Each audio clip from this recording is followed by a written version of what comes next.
ইচ্ছে ছিল বাস্তবতাটাকে পিছে রাখা, চলবো পথে নিশ্চিন্তে আমি একা একা। হঠাৎ করে অতীত এসে বলে উঠল কথা, শুনতে গিয়ে মুখোমুখি দেখি বাস্তবতা। এই বাস্তবতার অনেক নাম, অনেক দুর্নাম। আবার এই বাস্তবতাই শেখায় সংগ্রাম। আমি বাঁচতে চেয়েছিলাম বাস্তবতাকে ছাড়া, থাকবে কিছু স্বপ্ন আর হাসি গানে ভরা। হয়নি কিছুই যখন, এখন কাঠখুট্টা জীবন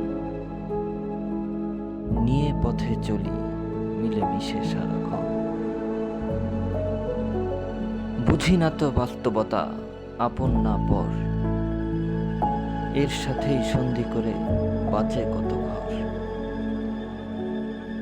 ঘর বাঁচে বিশ্বাসে নাকি আপোষে, আমার ঘর জড়িয়ে আছে এর সাথে মিশে।